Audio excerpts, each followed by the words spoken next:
እድሜያችሁ ከ18 ዓመት በታች የሆነ ቤተሰቦቻችን ይህንን ትረካ በፍጹም እንዳታዳምጡት።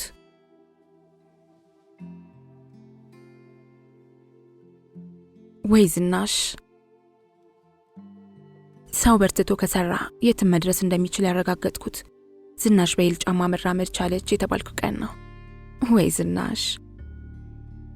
የዛሬ 3 ዓመት ቢጫ ዳንቴል ሹራብ በቢጫ ካኪ ቀሚስና በአረንጓዴ ሸራ ጫማ አድርጋ እዚች አሁን ያለሁባት ክፍል ውስጥ ስትገባ እንደ ትናንት አስታውሳለሁ። ያን ቀን እንኳንም ፈንዲሻ እየበላው አልነበር እንጂ ትን ብሎኝ ሞት ነበር። የባላ አገር ባንዲራ ነበርኩ የምትመስለው። ትዝ ይለኛል ከአውቶቡስ ወርዳ ጭስጭስ እየሸተተች ወደኛ ክፍል ስትገባ። እኛ እዚች ሴቶች ክፍል ሺሻ እያጭስን ነበር። በግራ እጇ ቢጫ ኩርቱ ፌስታል ይዛ ነበር ይመስለኛል። ሁላችንም ስናያት እንደ ሞኝ አፋችንን ከፍተን ቀረን። እንዳንስቅ ሰው ላይ አይሳቅም፣ እንዳናለቅስ ባላገር ናት እንጂ አልሞተች። እሷ ግን እቴ ምንም አልመሰላትም። ብቻ የሻርፓን ጫፍ ባፏ እየበላች በግማሽ አይን ታየናለች። አይኗ ትልቅ ነው፣ የቤተ ክርስቲያን ስዕል ነው የሚመስለው። ደግሞ የግራ አይኗ ከቀኝ አይኗ በቁመት ይበልጣል። የፊቷ ጥቁረት ከከሰል ትንሽ ጠየም ያለ ነበር። በዚያ ጥቁር ፊቷ ውስጥ ትልልቅ ነጫጭ አይኖቿ ሲቅበዘበዙ ስታስፈራ። ጨለማ ቤት ውስጥ ብቻችንን ቁጭ ብለን ወፍራም ጥቁር ድመት ያፈጠጠብን ያህል ፈራናት። ይቅር ይበለኝና ከንፈሯ ከከባድ መኪና ጎማ የተሰራ ነበር የሚመስለው፣ ወፍራም ሆኖ ሲያስፈራ። መጀመሪያ አካባቢ ውስጡ ከነመዳር ያለው ነበር የመሰለን። መቼስ አንድ ወንድ የእሷን ከንፈር ሙሉ በሙሉ ስሞ ለመጨረስ 7 ቀንና 7 ሌሊት የሚወስድበት ይመስለኛል። ያውም ቅዳሜና እሁድ ላይ ሳያርፍ ከሳማት ለማለት ነው። ዝናሽ ቁመቷ ረጅም ስለሆነ ጸጉሯ ምን አይነት እንደሆነ ለማየት አልቻልኩም። ትከሻዋ ሰፊ ነው። በ14 ኢንች ቴሌቪዥን የማይታይ ሰፊ ትከሻ ነው ያላት። መጀመሪያ ያየናት ቀን ሁላችንም ግራ ተጋባን። ደመቀ የፈለገ ስግብግብ ቢሆን ይችን ልጅ ክለብ አሪዞና ስራ ይቀጥራታል ብለን አላሰብንም፣ ግን አደረገው። ለምን እንዳደረገው እስካሁን ማንም አያውቅም። አንዳንዶች መተታም አባቱ በድብቅ የወለዷት የገዛ እህቱ ነች ብለው ያሙታል። በእርግጥ ትከሻቸው ተመሳሳይ ነው፣ መልክ ግን ሰማይና ምድር ናቸው። እሱ ምን ይወጣለታል ከሱ አንጻር። ሌሎች ደግሞ ደሜ ሁሉንም የቤቱን ሴተኛ ዳሪዎች እንድትሰልል ሆን ብሎ ከሀገሩ ያስመጣት ነጭ ለባሽ ናት ብለው ማስወራት ጀመሩ። ለማንኛውም ያን ቀን ዝናሽ ባኞ ቤት ገብታ ቧንቧ እንዴት እንደሚከፈት ስላልገባት ገላዋን ሳትለቀለቅ ሌሊቱ ተጋመሰ። ሳቢ ለሽንት በወጣችበት አይታት ቧንቧውን ከፈተችላት። ጭስጭስ የሚለውን ሰውነቷን እንደ ነገሩ ተጣጥባ ልክ እንደኛው ሰው ሆነች። ከዚያ በስንተኛው ቀን ሽርጥ ተገዝቶላት የቢራ ጠርሙስ ቆጣሪ ሆና ተሾመች። ቀጥላ የቢራ ብርጭቆ አለቅላቂ ሆነች።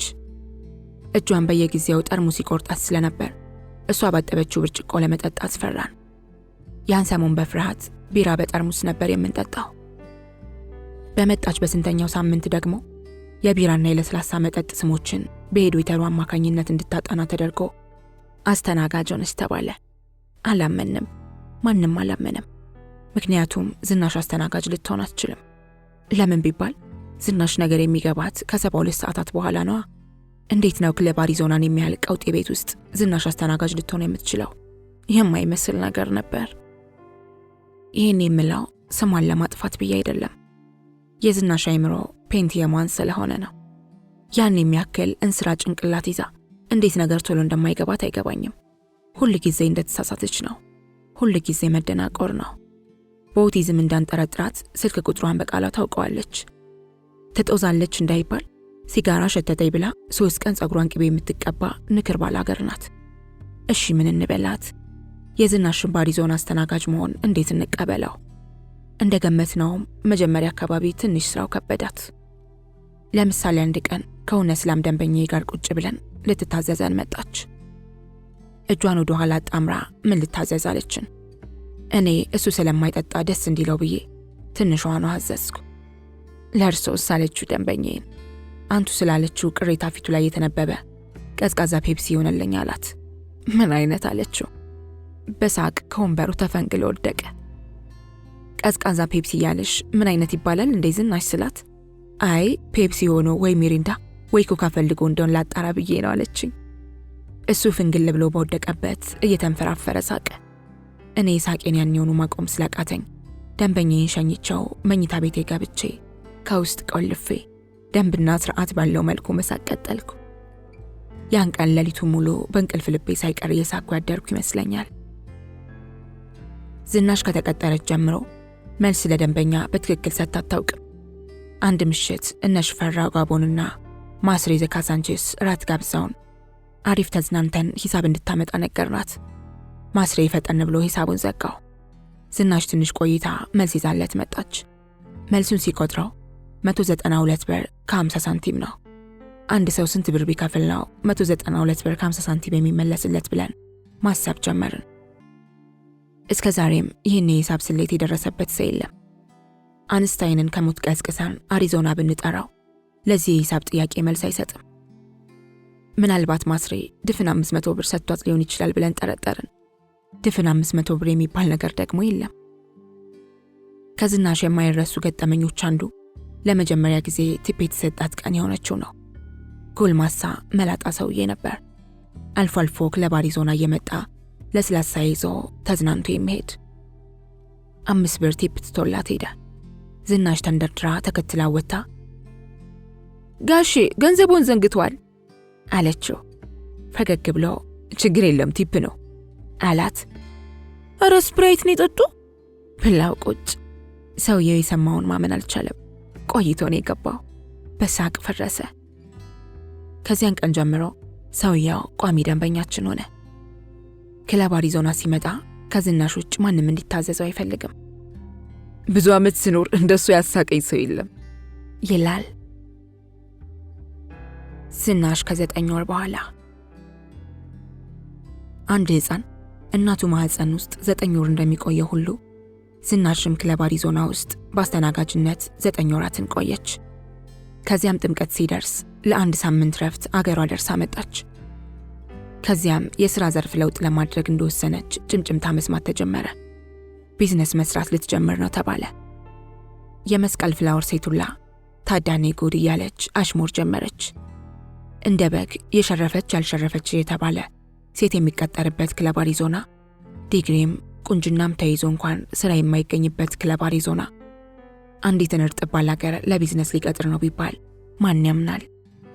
በሳምንት አንድ ቀን ሞሮኮ ባዝ አልገባሽም ብሎ ሴት የሚያባርረው ክለብ አሪዞና ገለዋን ለብ ባለ ውሃ እንኳን ተለቅልቃ የማታውቅ ሴት ቢዝነስ ሊያሰራ ነው ቢባል ማን ያምናል? ነገሩ እውነት ለመሆን ሲቃረብ ባሉካው ደመቀ በሷ በኩል የሆነ መተት ነገር አስበው ነው ተባለ። ድሮም ጥቁር ዶሮ ከነነፍሷ ምድር ቤት ያስቀብራል እየተባለ ስለሚታማ ሐሜቱ ተጠናክሮ ቀጠለ። ጥቁር ሴት ቅጠር ተብሎ በአውሊያ ተነግሮት ነው ተባለ። እህቱ ናት ይሉ የነበሩ ሰዎች የሴት ቢዝነስ ሊያሰራት እንደሆነ ሲያውቁ አፋቸውን ዘጉ። ደሜ ገንዘብ ያገኘው በመተት እንዳልሆነ አውቃለሁ። ዱንያ የዘነበለት ኤርትራውያን ሲባረሩ ነው። ቄራልድ ጋራዥ ውስጥ ይሰራ ነበር። የቤቱ ባለቤት አባስ ገዶም ይባሉ ነበር።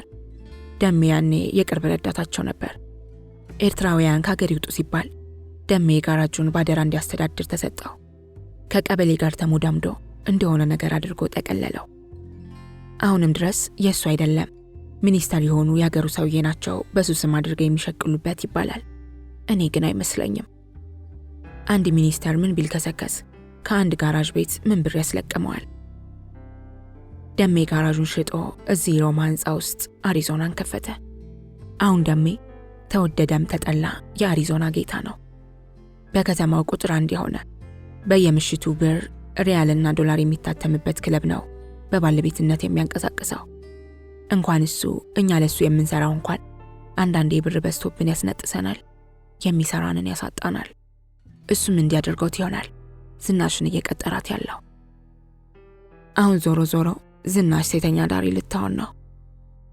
ደሜ ባቀናው ክለብ አሪዞና ዝናሽ ቢዝነስ ልትጀምር ነው። በእውነቱ ይሄን ማን ያምናል? ዝናሽ በሂል ጫማ። እውነትም ሰው ከጣረ የትም ይደርሳል። ይኸው ዝናሽ በሂል ጫማ ተራመደች ተባለ። ያን ምሽት ሂልተን ቢዝነስ ወጥቼ ስለነበር አሪዞና አላደርኩም።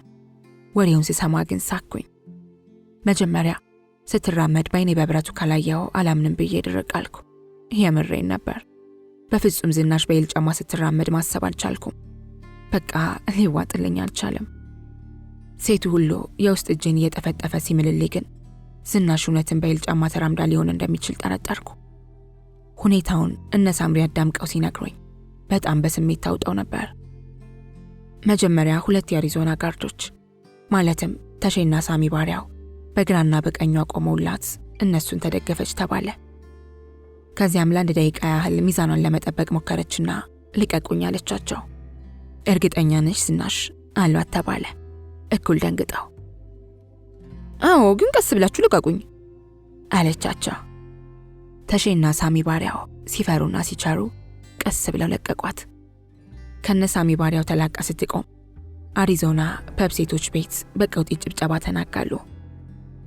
እንደገና ዝናሽ ሚዛኗን ጠብቃ ከቆመችበት አንድ እግሯን ስታነሳ የሴቶች ቤት በጸጥታ ተዋጥ ተባለ። ትንሽ ከተንገዳገደች በኋላ ሁለተኛ እግሯን ስታነሳ የተሰበሰበው ሴት ባለማመን አፉን ከፍቶ ቀረ። እንደዚህ አይነት የአድናቆት አፍ አከፋፈት የታየው የኒውዮርክ መንታ ህንፃዎች ላይ ጥቃት የደረሰ ጊዜ ብቻ ነበር ተባለ። ለሶስተኛ እርምጃ ቀኝ እግሯን ስታነሳ በደስታ እንባ የተናነቃቸው የአገሯ ልጆች ነበሩ ተባለ። ነገሩን አጋነው ሲያወሩልኝና ስስቅ ከረምኩ። ብቻ ዞሮ ዞሮ ዝናሽ በሂል ጫማ ተራመደች። ዝናሽ አገባች። ቆይ እንጂ ወደ ትዳር ዝም ብላ አይገባም። ትዳር ቀልድ አይደለም። ትዳር ብዙ ዝግጅት የሚፈልግ ነገር መሰለኝ። ትዳር ሾርት አይደለም ዝም ብሎ የሚገባበት። ስለዚህ ዝናሽ አገባች ከማለቴ በፊት ዝናሽ ከማግባቷ በፊት ስለነበሩ 7 ወራት መናገር አለብኝ። ዝናሽ በእነዚህ ወራት በክለብ አሪዞና ምን አደረገች? መጀመሪያ እሱን ልጻፍ። To make the short story even shorter እንዲሉ ፈረንጆች ዝናሽ በሂል ጫማ መራመድ ቀስ በቀስ ቻለች። መጀመሪያ አካባቢ ዩሪ ጋጋሪ ጨረቃ ላይ የሚራመድ እንጂ እሷ የምትራመድ አይመስልም ነበር። ከአንድ ጠረጴዛ ተነስታ ወደ ሌላ ስትራመድ ጠጭ ሁሉ በሰቀቀን ባይኑ ይከተላት ነበር። ለቤቱ አዲስ የሆኑ ሰዎች ሰክራ ስለሚመስላቸው ብዙም አይደነቁ። እኛ ባልደረቦቿ ግን እሷን በማየት ስራ ፈታን። በነገራችን ላይ ዝናሽ እንዴት ረጅም እንደሆነች ተናግሬያለሁ። በዚያ ቁመቷ ይሄ ጫማ ስታደርግ G+3 ፎቅ ነው የምትመስለው። እንስራ የሚያህለው ጭንቅላቷ ደግሞ ፎቁ ላይ የተሰራ ፔንታውስ ይመስላል። እኛ የቤቱ ረዣዥም ሴቶች እንኳን ኮምፕሌክስ ነገር ስለሚሰማን ከጎኗ ደፍረን አንቆመም፣ ታሳጣናለች።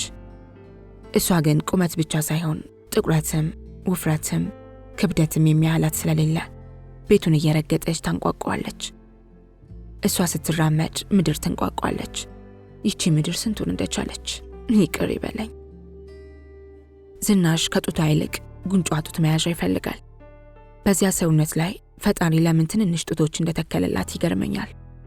ሰፊ ደረቷን አይቼ ትንንሽ ጡቶቿን ሳስብ አይምሮዬ ላይ የሚመጣው 2 ሻማ አምፖል የተገጠመለት ሰፊ የሰርግ አዳራሽ ነው። ይቅር ይበለኝ። ያም ሆኖ ሚኒስከርት አድርጋ ሽቶ ተርከፍክፋ የቢራ ጠርሙስ አንቃ ቁጭ ትላለች። ልክ እንደኛ ወንድ ፍለጋ ባለጌ ወንበር ላይ። ባለጌ ወንበሩ እሷ ስትቀመጥበት ጨዋ ሆነ፣ ዱካ ሆነ። ረጅም ስለሆነች በርጩማ ላይ የተቀመጠች ነው የምትመስለው። ባለጌ ወንበሩ ላይ ምንም ሳትንጠራራ ነው ሄዳ ጉቤ የምትልበት። ሰው ባለጌ ወንበር ላይ ተንጠራርቶን የሚያወጣው፣ እሷ ግን እንደ ወንበር ክክ ትላለች መሰለኝ። ይቅር ይበለኝ። ብቻ ዝናሽ እንደምንም ተኳኩላ ቢዝነስ ጀመረች። የመጀመሪያ ቀን ማንም ወንድ ቀና ብሎ እንኳን ሲያያት ስላላየን በአንድ ድምፅ የፈራ ነው ደረሳልን። ከሷ ጋር የሚያድር ወንድ ካለ ሄጅ ያስፈርመዋለሁ ስትል ነበር ትምኒት። እውነቷን ነው። ይህ ነገር ለተከታታይ 2 ሳምንት ቀጠለ። ሁላችንም ተደናገጥን፣ አሳዘነችን። ምንም ቢሆን እኮ ሴት ናት።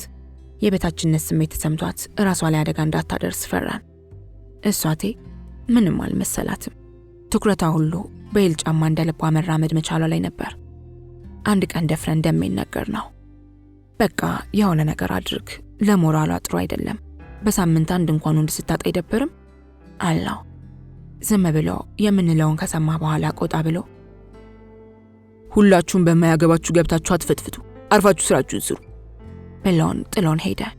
ምን ያስቆጣዋል ታዲያ? አኮረፍ ነው። ከዚህ አንድ ቀን ጠዋት ስንነሳ ዝናሽን አጣናት። ማታ ላይም አላየናትም። በነጋታው አላየናትም። ደነገጥን። ራሷን አጥፍታ እንዳይሆን ቶሎ ብለን እንደሚነገር ነው። አገሯ እናቷ ልትጠይቅ ሄዳለች፣ ትመለሳለች አለንና እየተመናቀረ ሄደ። ምን ያመናቅረዋል? ደግመን አኮረፍ ነው። 1 ሳምንት ለሚሆን ጊዜ ቆየች። ስትቆይ ግን እኛም ረሳናት። ልክ ስንረሳት ደግሞ መጣች። የት ሄዳ እንደነበር ስንጠይቃት ብዙ ምቾት አልተሰማትም። አገሬ ብላን ዝም አለች። እኛም ዝም አላት። ከዚያን ቀን ጀምሮ ግን ማታ ማታ ንቃት ይታይባት ጀመር። ማስቲካ በቄንጥ ማኘክ ቻለች። ሲጋራ እንደ ነገሩ ማጨስ ጀመረች። ሆኖም ከዚያ ወፍራም ጥቁር ከንፈሯ ጭስ ስታወጣ በጀበና ቡና እየተፈላ እንጂ ሲጋራ እያጨሰች አይመስልም ነበር። ይቅር ይበለኝ። ሳታስል ማጨሷ በራሱ ለእኛ ዜና ስለነበር ብዙም አልቦጨቅናትም። ቀስ በቀስ ሂል ጫማ ላይ በምቾት መራመድ ችላ ነበር። ጉድ ዝናሽ ሰለጠነች ተባለ። ቀጥሎ ከአዳዲስ ወንዶች ጋር እየተሳሳቀች መጠጣት ጀመረች። የውጭ ዜጎች ሁሉ ከእርሷ ጋር ሆነው ማስካካት ጀመሩ። ይሄ እንዴት ሊሆን ይችላል ብለን ስንጠጋ ያው የምናውቃት ጌጃዋ ዝናሽ ናት። ሆኖም ወንዶች በምታወራው ነገር ይስቁላታል። ምን እያለቻቸው ይሆን እያለን መመራመር ያዝን። አንድ ባንድ ይዛቸው ወደ ምድር ቤት ትሄድና ትንሽ ቆይታ ተመልሳ ትመጣለች። ትንንሽ ጡቶቿን እያስተካከለች።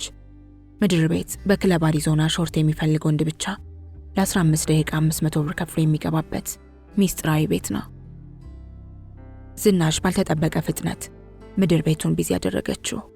ጉዳልን ይባስ ብለው የምናውቃቸው ደንበኞች ሁሉ ገና ክለብ አሪዞና ገብተው የቢራ ጠርሙስ አንገት እንዳነቁ ዝናሽ የለችም እንዴ ዛሬ ብለው መጠየቅ ጀመሩ። አዎ ዛሬ አትገባም ስንላቸው ውልቅ ብለው መሄድ። ጉድ ፈላ። አንድ ቀን ሁላችንን ተሰብስበን ሽሻ እያጨስን ይቺ እንደመጣላት የምትናገረው ትምኒት አንቺ ወንዱን ሁሉ በድግም ታንበረከክሽው አይደል? እሙሙሽ እኮ እንደ ፉክክር ቤት አልተሰጋለ አለቻት። ሁላችንም ተደምረን ሳቅን። ምክንያቱም ትምኒት የተናገረችው ሁላችንም ስናስበው የነበረውን ነገር ነበር። ዝናሽ ግን አልሳቀችም። ፊቷ ሁሉ ባንዴ ልውጥውጥ አለ።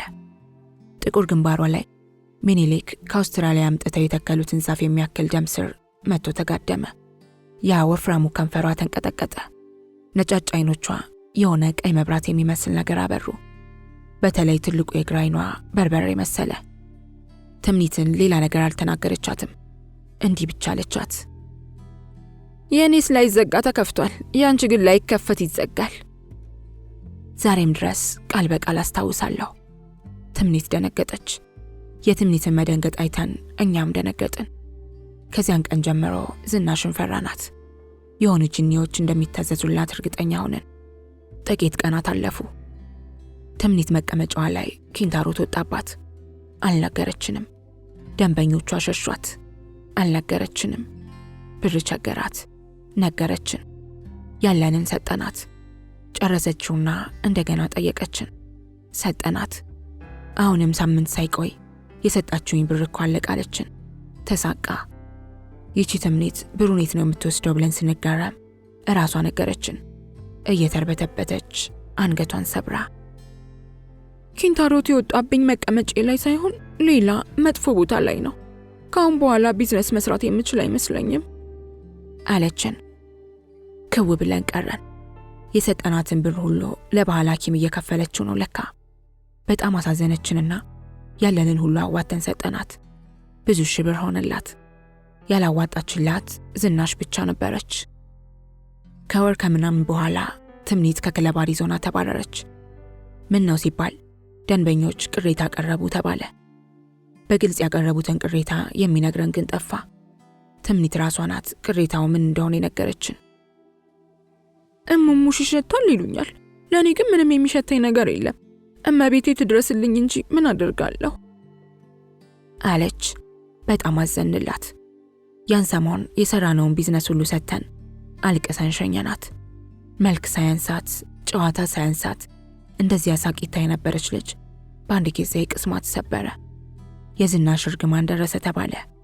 የትምኒት ባብሽ ላይከፈት ተደፍኖ ቀረ። ዝናሽ ተሞሸረች። ተምኒት ላይ የደረሰውን ስለምናውቅ ለጊዜውም ቢሆን ዝናሽን ተንቀጥቅጠን ተገዛንላት። ስናገኛት ጸጉርሽ ያምራል እንላታለን። ቴንክስ ትለናለች ክን ጠበቅ አድርጋ። ቻፕስቲክ እንገዛላታለን። አሪፍ ሽቶ እንሰጣታለን። በፍርሃት ተንከባከብናት። ሁላችንም አይደለንም ታዲያ። ማይ ለምሳሌ ከዚህ ጠንቋይ ጋር አንድ ቤት ውስጥ አልሰራም ብላ አረብ ሀገር ሄደች። ሌሎቻችን ግን መኖር ስላለብን ይነስም ይብዛ ተንቀጠቀጥንላት። አብረናት ገበታ መቅረብ ግን ፈራን። ሺሻ አብራን ታጨሳለች፣ ሲጋራም እንዲሁ። ምግብ ግን ከሷ ጋር የሚበላ ጠፋ። የሆነ ቁዘም ያሰርታበት ቢሆንስ? የእኛንም ባብሽ እንደ ትምኒት ብታዘጋውስ? ሆ የገረመን ግን ዝናሽ ገበያዋ ለአንድም ቀን አለመቀዝቀዙ ነው። ሾርት እንጂ አዳር ስትወጣ አየኋት የሚል ግን የለም። አሪዞና ምድር ቤት የእሷ ግዛት ሆነ። እንደ አባቷ ርስት ተመላለሰችበት፣ ወንድ አሰለፈችበት። በተለይ ትልልቅ ሰዎች ከሷ ውጭ ሴት ማየት አስጠላቸው። ሀበሻ ቢባል፣ አፍሪካ ቢባል፣ ፈረንጅ ቢባል ሸበቱ ሼባዎች ሁሉ የእሷ ቋሚ ተሰላፊ ሆኑ። ግራ ግብት ብሎን ነገሩን እንዳልንተው ነው። እኔ እንደውም ለሆነ ደቂቃ የወንድ ማስክ አድርጌ ብሰለላት ስል ተመኘው። ወንዶቹ ምንድነው የምታስነካቸው? እንዴት ወንድ በዝናሽ ሊከየፍ ይችላል? ከዕለታት አንድ ቀን ደሜ የሴቶች ክፍል መጥቶ አንኳኳ። ደሜ የሴቶች ክፍል ከመጣ አንድ ከበድ ያለ ጉዳይ እንዳለ እናውቃለን። ከበድ ያለ ጉዳይ ከሌለ ሰራተኛ ይልካል ወይ ቢሮ ያስጠራል እንጂ እሱ አይመጣም። ዝናሽ ልታገባ ነው አለን። ደሜን ለጊዜው ማንም ያመነው አልነበረም። ገብቶ አረቢያን መጅልሳችን ላይ ቁጭ ብሎ ጥቂት ተጨማሪ መረጃዎችን ጣለልን። ባሏ የናጠጠ ሱዳናዊ ሞጃ እንደሆነ፣ ነፍሱ እስኪወጣ ድረስ እንደሚወዳት፣ በስሟ ኢትዮጵያ ኢንቨስት ሊያደርግ እንዳሰበ፣ ብቻ ውሸት የሚመስሉ ነገሮችን ቶሎ ቶሎ ነገረን። የት ተገናኝተው ነው ስንለው እዚሁ መጥቶ ነበር። ብታዩት እኮ ታውቁት ይሆናል። ወፍራም፣ ረዥም፣ ግዙፍ ሽማግሌ ሰውዬ ነው። እኔ ራሴ ይህን ያህል ሀብታም እንደሆነ አላውቅም ነበር አለን። ከአንድ ሾርት በኋላ ነው ተንበርክኮ እንድታገባው የጠየቃት ብሎን ስልክ ሲደወልለት የጀመረውን ወሬ እንኳን ሳይጨርስ ጥሎን ወጣ። ደሜን በወቅቱ በፍጹም አላመነውም ነበር። እሱ ግን የሚነግረን የምሩን ነበር። እሱ ራሱ በአጋጣሚው የተደነቀ ይመስላል። ደሜ ነገር ሲደንቀው አይተን ስለማናውቅ ደግሞ አመና። የሱዳናዊ መተዳደሪያ ምን እንደሆነ ግን አልነገረንም። የነገረን ነገር አጭር ስለሆነብን የምንገምተው ነገር በዛ። ሞባይሎቻችንን አውጥተን ዜናውን በአንድ ጊዜ ነዛ ነው። የደወልንላቸው ሁሉ ለተጨማሪ መረጃ እኛ ሴቶች ቤት ተንደርድረው መጡ። ግማሹ ሱዳናዊው ሰውዬ ዕጣን ነጋዴ ነው ይላል፣ ግማሹ ደቡብ ሱዳን ውስጥ የነዳጅ ማጣሪያ አለ ይላል፣ ግማሹ ባህር ዳር ካርቶን ፋብሪካ አለ ይላል። ያየውም ያላየውም እኩል አውቀዋለሁ ማለት ጀመረ። ዝናሽን የሰርጉ ቀን እስኪደርስ ሳር ቤት ካናዳ ኤምባሲ ጀርባ በአንድ ቪላ ቤት ውስጥ አሳርፏታል ተባለ። መቶ ከዚህ የወሰዳት እንዲያውም በነጭ መርሴዲስ ነበር ተባለ። የገረመኝ ይህ ሁሉ ሲሆን እኔ የት እንደነበርኩ ነው። ከዚያ በኋላ ጆሬ መስማት ከሚችለው በላይ መረጃ ደረሰኝ። የሰርጓን ቬሎ እንድትመርጥ ደቡብ አፍሪካ ይዟት ሊሄድ ነው ተባለ። ሰርጉ በአንድ ሳምንት ልዩነት ካርቱምና አዲስ አበባን የሚካሄደው ተባለ። ለሰርጉ እኔ ራሱ በጣም የምወደው አንድ ዘፋኝ ተጠርቷል ተባለ። የሰው ሰርግ ላይ ይዘፍናል ብዬ የማልጠብቀው ዘፋኝ ነበር። የሱዳን ታዋቂ ዘፋኞችም አዲስ አበባ ይገኛሉ ተባለ። ታዲያ በርበሬ መቀንጠስን ጀምራ ስንል ሰርጉን የሚያሰናዳ ድርጅት በብዙ ሺህ ብር ስለተቀጠረ ማንም ምንም ማድረግ አይጠበቅበትም ተባለ። የሰርጉ ቀን እስኪቃረብ ለ3 ሳምንታት ያህል ከረብ አሪዞና በጭራሽ ሌላ ወሬ አልተወራም። ዝናሽ ነበረች ሁሉም ሰው አፍ ውስጥ የምትታኘከው። ይህን ማስታወሻ ስጽፍ ጎልፍ ክለብ ሰርጓን በልቼ መግባቴ ነው። በህይወቴ ብዙ ሰርግ አይቻለሁ። እንዲህ ዊስኪ የተረጨበት፣ እንዲህ ሙዚቃ የተደለቀበት፣ እንዲህ ቁርጥ የተቆረጠበት፣ እንዲህ ሩዝ የተደፋበት ሰርግ ግን አጋጥሞኝ አያውቅም። 3 ታዋቂ የሱዳን የሰርግ ዘፋኞችና አንድ ሙሉ ባንድ ከካርቱም አዲስ አበባ መጥተው ነበር። ስማቸውን እየጠሩ ዘፈኑላቸው። ዝናሽን በሱዳንኛ ዘይና እያሉ ነበር የሚጠሯት።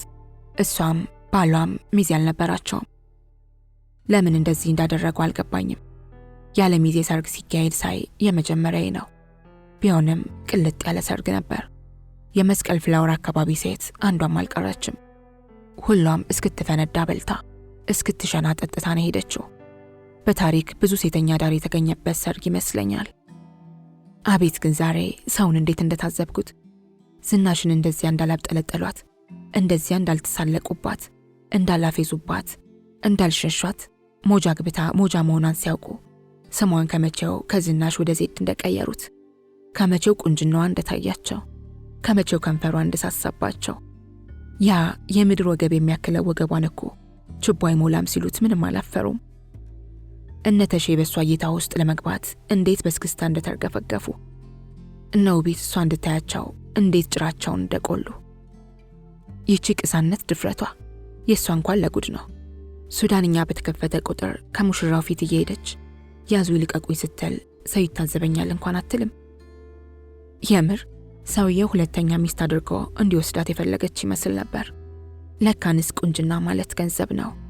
ለካስ ውበት ማለት ሀብት ነው። እኔ ራሴ ዝናሽ ያን ቀን እንዴት ቆንጆ ሆና እንደታየችኝ አይኔ ተጭበረበረላት እኮ። ሳሳሁላት፣ ቀናውባት፣ ብቻ ልዕልት መስላ ታየችኝ። በአይምሮዬ ውስጥ ያቺ ጭስጭስ እየሸተተች ቢጫ ፌስታል ይዛ የዛሬ 3 ዓመት ያየኋት ባላገርና የዛሬዋ ሙሽራ ላይ የቅላቸው ላመሳስላቸው ብሞክርም አልቻልኩም። ለካንስ ውበት ማለት አስተሳሰባችን ውስጥ ነው የሚሳለው። ዝናሽ ልቅም ያለች ቆንጆ ሆና ታየችኝ። ዝናሽ ከዚያ በኋላ ወደ ክለብ አሪዞና ብቅም አላለችም። ነገር ግን የክለቡ ጋርዶች የነበሩትን ተሼንና ሳሚ ባሪያውን ሕይወት ለወጠችላቸው። ሁለቱም የእሷና የባሏ ረዳቶች ሆነው ካርቱም ሄዱ። ከባሏ ጋር በምትዟዟርበት የዓለም ጥግ ሁሉ አብረዋት ይሆናሉ። ደሞዛቸው ሲነገረኝ ስላላመንኩበት በማስታወሻ ያልጻፍኩትም። ሳሚ ባሪያው እንኳን አውስትራሊያ ለሽርሽር እስኪሄዱ ነው እንጂ እዚያ ሲደርስ እንደሚጠፋ እርግጠኛ ነኝ። የእሱ የአውስትራሊያ ፍቅር የአውስትራሊያ ዜጎች እንኳን የላቸውም። ደሜ ደግሞ በደቡብ ሱዳን ቅርንጫፍ የሀበሻ ክለብ እንደሚከፈትለትና ለዚህ ሁኔታዎች እንደሚመቻቹለት ቃል ተገብቶለታል። ይኸው ነው። ዝናሽን ግን ምንም ብንጥር ያን ቀን በሩቅ ከማየት ውጭ በቅርብ ልናገኛት አልቻለም። በሁላችንም አይምሮ ግን አንድ ነገር ሲብሰለሰል ቆየ። ይህ እንዲታ ሱዳናዊ ከመቼው በእጁ አስገባችው? እንዴት ነገሮች በዚህ ፍጥነት ተለወጡ? ምኗ ማረካው? ምን አስነካችው? መልሱን ያገኘሁት ከውቢት ነው። እሷ እንደነገረችኝ ሰውየው አዲስ አበባ በየጊዜው ለመዝናናት ይመጣል። ሀበሻ ሴት ደግሞ ነፍሱ ነው። ግን ጀግናው አይቆምለትም። ለብዙ ዓመታት ተሰቃይቷል። አይቆምለትም። ዝም ብሎ ይዞሽ ይገባና ደባብሽኝ፣ ንከሽኝ፣ ቦጫጭሪኝ ብሎሽ ስሜቱ ሲመጣ በሱዳንኛ እየጮኸ እየቀበጣጠረ መቀመጫሽን ንክስ ያደርግሽና ስሜቱን ይጨርሳል። ስለነከሰሽ ብቻ ሞቅ ያለ ብር ይሰጥሻል። ታዲያ ዝኑን እንደለመደው ሊነክሳት ሲል እንትኑን ጭምቅ አድርጋ ይዛው አይኗን ጨፍና ትጮኻለች። ይሄን ያልተጠበቀ ተአምር ተፈጠረ። ሰውየው ጀግናው ቆመለት። ይታይሽ ከ30 ምናምን ዓመት በኋላ ነው ይሄ ሆነለት። በደስታ ሰከረ። ደጋገሙት። ጀግናው ሰራለት። ዝናሽን ያረገችው በመተት ይሁን በአጋጣሚ ግን የማውቅልሽ ነገር የለም። ብቻ ሰውየው በደስታ ለቀሰ። ሁለቱም ራቁታቸውን እያሉ እዛው አንደርግራውንድ ቤት እግሯ ስር ተንበርክኮ ለመናት እንድታገባው። አግኝታ ነው ባንድ አፍ አለችው። ጀግናው እንደቆመ በደስታ የሚያደርገውን አሳጥቶት እስኪ ነጋ እንኳን መጠበቅ አቅቶት ያንኑ ምሽት ማንም ሳያየው በነጭ መርሴዲስ ይዟት በረረ ወደ ሳር ቤት። ሮዝ ይህንንም ወሬ ብልሽ ልትጽፊው እንዳይሆን ደግሞ። መኪናና እኛ ሴቶች ሲስና እኔ ቅዳሜ ቀን አልፎ አልፎ እንደምናደርገው ከቤ ኬክ ቤት ነበርን። ወደ ቤት ከመመለሳችን በፊት ፒኮክ ጎራ ለማለት ወሰንን። ያው የተለመደችውን አፕሬቲቭ ለመጠጣት። ወደዚያው ለማቅናት ሲስ መኪናውን እያስነሳ እንዲህ አለኝ። ሮዝ ወይዬ ሲስ ነፍሴ፣ ሴቶች ከሰውና ከመኪና እንደሚወዱ ላሳይሽ። ፒሽ ጉረኛ፣ እናንተ አትብሱ። እኛ ወንዶች ተሳስተሻል። ለማንኛውም ተመልከች፣ ከዚህ ከቦሌ እስከ መስቀል አደባባይ የነዳው ማን ለመኪና የበለጠ እንደሚደነግጥ አይተን ብንፈርድ አይሻልም? እስኪ ዝም ብለን ዳ ሲስ፣ ስትሟዘዝ አያምርብህም። በአማካኝ ፍጥነት የቀይ መስመሩን ይዞ መንዳት ጀመረ። ምን ሊያደርግ ነው ብዬ ስጠብቅ መኪናውን እየነዳ እጁን ዝም ብሎ ለሚያዩት ሰዎች ሁሉ ማውለብለብ ጀመረ። የእግረኛ መንገድ ላይ ለቆሙና እንዲሁም በእግረኛው መንገድ ወደ ተቃራኒ አቅጣጫ በቡድንና በተናጠል ወክ እያደረጉ ለነበሩ ሴቶች ሰላምታ ይሰጣቸዋል። ሲያዩት ዝም ብሎ እንደሚተዋወቅ ሰው እጁን ያውለበልብላቸዋል። ይህን ጊዜ ያልተጠበቀ ነገር ማስተዋል ጀመርኩ። ሴቶቹ መጀመሪያ በጣም ድንግጥ ይሉና ፍጥጥ ብለው ማንነቱን ለማጣራት ይሞክራሉ። ወክ የሚያደርጉት ደግሞ ሰላምታው ከባለመኪና በመምጣቱ ነው መሰለኝ። ደንግጠው ጉዟቸውን ገት ያደርጋሉ። በቆሙበት ግራ በመጋባት ውስጥ ሆነው ለሰላምታ በደመ ነፍስ ምላሽ የሚሰጡም ነበሩ። ቆሙ ካሉት ውስጥ ብዙዎቹ በድንጋጤ ታጀበ ፈገግታን ያሳያሉ። በወዳቸው ታዲዬ ባለመኪና ሰላም አለኝ የሚሉ ይመስላሉ። ሲስ ለተንኮሎ የመኪናውን ፍጥነት ቀነስ ያደርግላቸዋል። ይሄኔ ልሂድ አልሂድ ልግባ እያሉ ሲያመነቱ በስፖኪዮ ይመለከታቸዋል። አንዳንዶቹ ጓደኞቻቸውን ባሉበት ጥላው ወደ መኪናው ለመምጣት ይዳዳቸዋል። የማየው ነገር ሊካድ የማይቻልና በጣም አሳፋሪ ነበር። በዚህ ሁኔታ ሲሳይ 8 ወይም 9 የሚሆኑ ሴቶችን ቆሌ ከገፈፈ በኋላ ወሎ ሰፈር ጋር በዛ ያሉ ተማሪ ሴቶች መንገድ ዳር ተሰብስበው አየ። እየተጫጫሁ እያወሩ ነበር። በአቅራቢያው ከሚገኝ የግል ትምህርት ቤት የወጡ ተማሪዎች መሰሉኝ። ሲስ ሆነ ብሎ መኪናውን ወደ እነሱ ቀረብ አድርጎ አቆመው። ሁሉም የሞቀ ወሬያቸውን ትተው የሲስን መኪና እንደ ሽንኩርት ባይናቸው መላጥ ጀመሩ። አንድ ጊዜ ሲስን፣ አንድ ጊዜ መኪናዋን። የእውነቴን ነው። እኔ እነሱን ማየት ሁሉ ስላሳፈረኝ አንገቴን ሰበርኩ። እሱም አውቆ እንዳላያቸው ለመምሰል ቴፑን ይነካካል። እንደገና ሞተር አስነስቶ ካጠገባቸው ዞር እስክንል ድረስ አንዳቸውም ወደ ወሬያቸው አልተመለሱም ነበር። ፖሊስ ቢመጣ ራሱ እንደዚህ ጸጥ ረጭ አይሉም። የሚያከብሩት አስተማሪ ክፍል ቢገባ እንኳን እንዲህ አይነት ጸጥታ አይታሰብም። መኪና እንዴት ይህን ያህል ልባቸውን ሊያሸንፍ ቻለ? ሲስ? አቤት ሩዝ፣ በቃ ምኛለሁ። ጌታ ይባርክሽ። አየሽ አይደል እንዴት ሴቱ ሁሉ ለመኪና ባታሳየኝ አላምንም ነበር። ምንድነው ግን ትራፊክ ይመስል መኪና ላይ ይህን ያህል መጎምጀት? ምን ነካን? ቫልዩ ሲስተማችን እየተለወጠ መምጣቱን የሚያሳይሽ። ሰው ሳያውቀው ቁስ አምላኪ እየሆነ መጥቷል፣ በተለይ ሴቶች። ወይኔ ጉዴ! ይሄኔ እኔም እግረኛ ሰውን እንደዚህ እንዳይሆን የምሻፍደው። ሲስሙት መኪና ውስጥ ሆነ ስታዩ ነው ይበልጥ የሚያሳፍረው አይደል? ሊሆን ይችላል። አስቢው ደግሞ ሮዝ፣ ይህ ሁሉ የሆነው አንቺ ገቢና ቁጭ ብለሽ ነው። ብቻዬን በሆን ሴቶቹ ምን ሊሆኑ እንደሚችሉ ገምተሻል? አሁን ገብተ የሚደፍሩኝ ሁሉ እየመሰለኝ መፍራት ጀምሬያለሁ። ፒሽ አታካብድ እንግዲህ። አንተ ላይ አይደለም እኮ የሻፈዱት፣ መኪና ላይ ነው ሲቁለጨለጩ የነበረው። ኖ ማካበድ አይደለም፣ ስላየሁት ነው። ከሆኑ ዓመታት በፊት እኮ ሴት ልጅ መኪና ቆሞላት ከገባች ሰው ሁሉ የትርፍ ሰዓት ሴተኛ ዳሪ አድርጎ ነበር የሚስላት። ነውር ነበር። በደንብ አስታውሳለሁ። ሴት ልጅ መኪና ቆሞላት ሰተት ብሎ መግባት አይታሰብም። አይገርምሽም? ብትሞት አታደርገው። አሁን ያቀርቷል። አሁን እናቶች ራሱ ልጃቸው መኪና ያለው ወንድ እንድትጠብስላቸው ስልጠና መስጠት ጀምረዋል ነው የሚባለው። አነጋገሩ አሳቀኝ። ይሄ ሁሉ የምታወራው መኪና አለኝና ለማለት ነው? እና የለኝም ለማለት ነው ታዲያ? ስላለኝማ ነው ልምዴን የምነግርሽ። ሴቶች መኪና አምላኪ ሆናችኋል። አሻሽሉ። በአዲስ አበባ የመኪና ቁልፍ የሴቶችን ጭን የሚከፍት ማስተር ኪ እየሆነ መጥቷል። እውነት ይደብራል። ነገሮች በዚሁ ከቀጠሉ ፖሊስና ህብረተሰብ ላይ የምንሰማው ዜና ምን ሊሆን እንደሚችል አስበሽዋል? አላሰብኩትም። 2 ወጣት ሴቶች አንድን ራስታ ጎረምሳ እስከ ጫፍ ሸኘን ብለው በማባበል ካሳመኑት በኋላ በገዛ መኪናው ውስጥ በተደጋጋሚ በመፈራረቅ ልጁን በመድፈራቸው እያንዳንዳቸው በ15 ዓመት ጽኑ እስራት እንዲቀጡ እንደተፈረደባቸው ጉዳዩን የያዙት መርማሪ ፖሊስ ሳጅን ገለጹ። እንደ ዜና ነበበው። ግን እኮ ሲስ ማወቅ ያለብህ መኪና አዲስ አበባ ውስጥ በጣም ቁልፍ ጉዳይ ነው። መኪና ካለ ወያላፉን አይከፍትብህም፣ ተከብረት ትኖራለህ። ባጭሩ 4 ጎማ ያለው ቤት ማለት እኮ ነው። ቤትህን እየነዳ መሄድ ማለት እኮ ነው። የሚሰጠው ምቾት ግን አስበኸዋል? ምቾቱን እኔ እየኖርኩት አይደል እንዴ ሮዝ? ለእኔ ልታስረጅኝ ትሞክሪያለሽ እንዴ? ለዚህ ብለን አይደል እንዴ ቀድመን የባነን ነው? እንደምታውቂው እኔ ከስዕሎቼ ሌላ ምንም ንብረት ሚስትም ድስትም የለኝም። አንድዬ ንብረቴ መኪናዬ ናት። መኪናዬ የምትሰጠኝ ምቾት ሚስቴ የምትሰጠኝ አይመስለኝም። አይ ቲንክ የማላገባውም ለዚሁ ይመስለኛል። አይና ኦልሬዲ እኮ ተነገረ። ሲስ መኪናዋን መንዳት ብቻ ሳይሆን ማታ ማታ ያጫውታታል የሚሉት ወደው አይደለም። ሳቀ። ሲስ ከት ብሎ ሳቀ። ሲስ ያስቃል እንጂ አይስቅም። እሱ የሚስቃው አልፎ አልፎ ከስንት አንዴ ስለሆነ በሆነ አጋጣሚ ሲስቅ ፈገግታው ልብን ወከክ ያደርጋል። ይህንኑ እያወራን ሳለ አንዲት በወንድ ደረት የተሸጎጠች ቀጭን ልጅ ቦይፍሬንዷ ክንድ ውስጥ ሆና ወደኛ መኪና ጮልቃ ስተያየዋት ለሲሲ ያየሁትን ከነገርኩት ለወሬው ብርታት ይሰጠዋል ብዬ ዝም አልኩ። የልጅቷ ድርጊት ግን አስጠላኝ፣ የእውነት አስጠላኝ። ከወንድ ጋር ሆና እየሄደች መኪና ውስጥ ያለ ሌላ ወንድ ማየት ምን ይባላል? እኔ ባልኖር እሺ፣ ስታስጠላ ሴት አሰዳቢ። በወዴ ረገምኳት። እግረኛ እንደሆንሾ ቆመሽ ቀሪ ብዬ ረገምኳት። ሲስራስቸው ግን ሳልነግርህ ሴቶች መኪና ሲነዱ ወንዶች እንዴት እንደሚሆን አይታቸዋል? እንትናቸው እኮ ነው የሚቆመው። እዚያ የቆሙበት መርጨት እኮ ነው የሚቀራቸው። ለሃጫቸው ሁሉ ተዝረክርኮ ጅል መስለው እኮ ነው የሚያዩት። የሴቶች ኃጢአት ብቻ እንዳይመስልህ ወንዶች።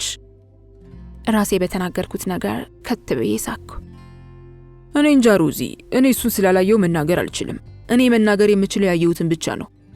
ያየኸውን ንገረኝ ካልሽኝ ደግሞ እኔ ሴቶች ቆንጆ መኪና ሲያዩ እግራቸው መሃል ደጋግመው እንደሚያኩ ነው። አንዳንድ ጊዜ መኪናው ራሱ ማርሹን ተጠቅሞ የሚያጫውታቸው ነው የሚመስሉት። በቃ በእናትህ ተሟዘስክ፣ አታስጣላኝ። ደሞ ሲሰሙት መኪና በቅርብ ወራት ውስጥ ገዝቼ ያሳያለሁ። ለማየት ያብቃህ። አሜኔት። የምሬን ነበር። ያን ቀን ቁርጠኛ ውሳኔ ላይ ደረስኩ። የአዲስ አበባ ሕዝብ በሁለት ይከፈላል አልኩት ለራሴ። መኪና ያለው አንደኛ ደረጃ ዜጋና መኪና የሌላቸው ከርታታ ውሪዎች። እኔ ከከርታታዎቹ ውሪዎች መመደብ አልፈልግም። ቢበዛ በአንድ ዓመት ውስጥ መኪና መግዛት ይኖርብኛል። እኔ ደግሞ አንድ ነገር አደርገዋለሁ ካልኩኝ አደርገዋለሁ። እስከዚያው እንቅልፍ አይኖረኝም። ራሴን ከወራት በኋላ መኪና ስነዳ አስቤው ገና ካሁኑ ከራሴ ጋር ፍቅር ያዘኝ። የሰርጉ ዕለት ፍቼ የጀመረው የሜርሲ ትዳር። እንደ ምረት ስልክ ብዙ ለቅሶ ያስተናገደ ሞባይል ይኖራል። በደወለች ቁጥር ለቅሶ። ገና ቁጥሯን ሳየው የለቅሶ ድምፅ እንደምሰማ ገምቼ ነበር። ግምቴ ትክክል ሆነ። ሰላምታዋን እንኳን በቅጡ ሳታቀርብልኝ መነፋረቅ ጀመረች። ሁል ጊዜም ለቅሷን የሚቀድመው። እንደሷ ያለች ዘር አዳም ሲሻኮትባት የኖረች ቆንጆ በአንድ ጊዜ ከሳቂታነት ወደ አልቃሻነት የተሸጋገረች ሴት አላውቅ። እድሜ ለባሏ። ሜርሲኮ ስትስቅ እንጂ ስታለቅስ አያምርባትም። ሮዝ፣ እኔ አልቻልኩም፣ በቃኝ። ከዚህ በላይ ልታገሱ አልችልም። አስክሬኔ ከቤቱ እየተጎተተ እስኪወጣ አልጠብቅ። ለቅሷ ቀጠለ። ሳግና እንባ ስለተናነቃት ሐሳቧን ተረጋግታ እንኳን ማቅረብ አልቻለችም። ድምጿ ውስጥ ከፍተኛ ያለ ቁጭትና ብስጭት እንዳለ ማወቅ ከባድ አልነበረም። ትዳር እንዲህ ሲኦል ከሆነ ባፍንጫ ይውጣ። እንደተለመደው ላረጋጋት ሞከርኩ።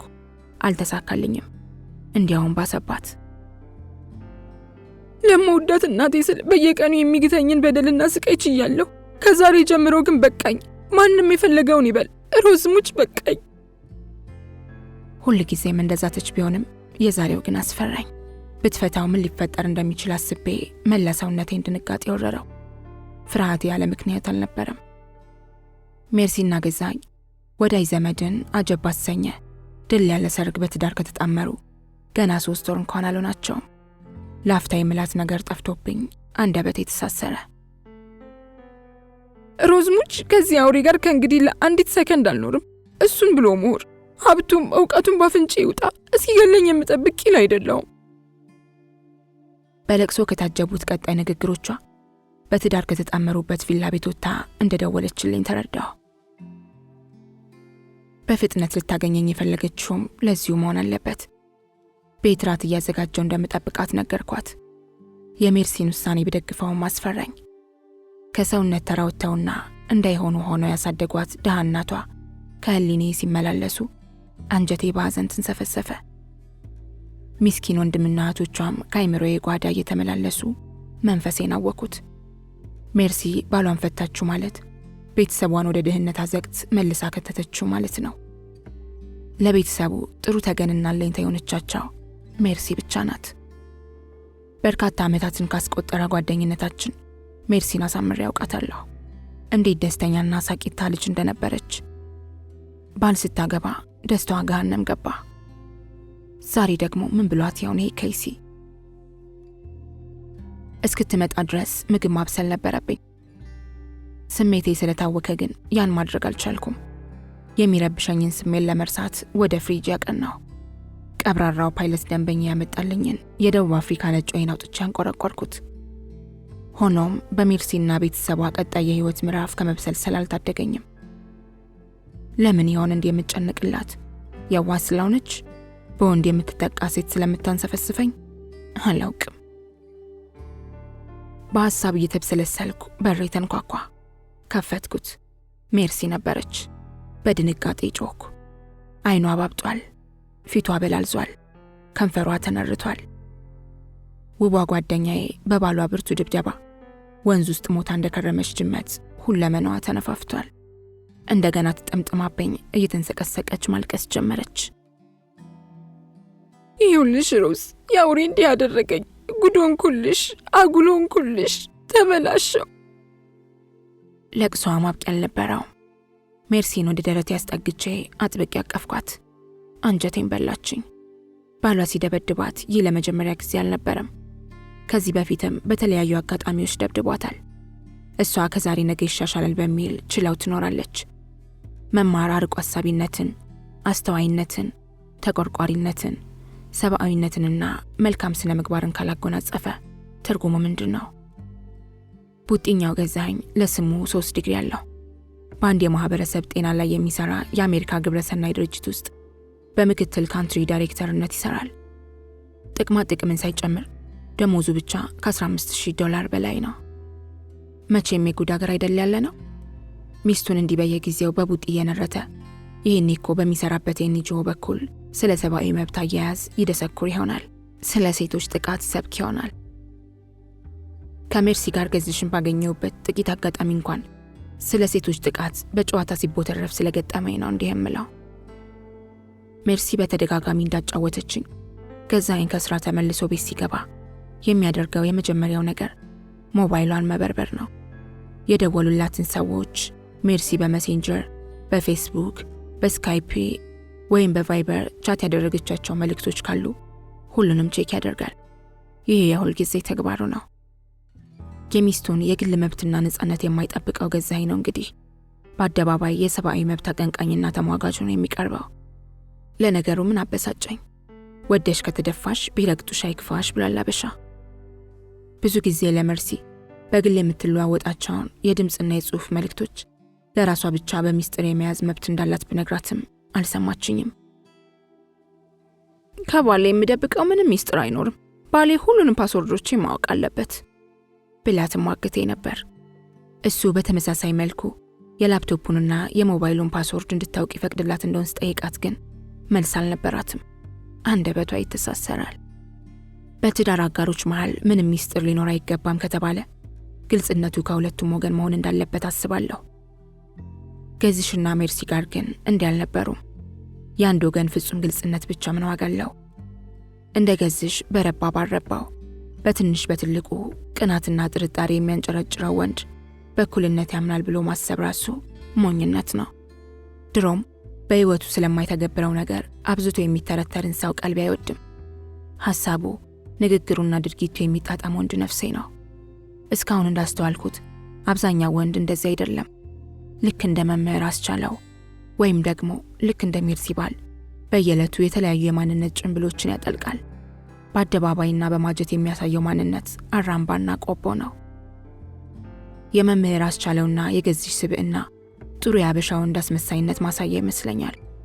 መምህር አስቹ ንግድና ስብከትን ለዓመታት አጣምሮ ሰርቷል። ንግዱ የቤተሰቡ ውርስ እንደሆነ ይናገራል።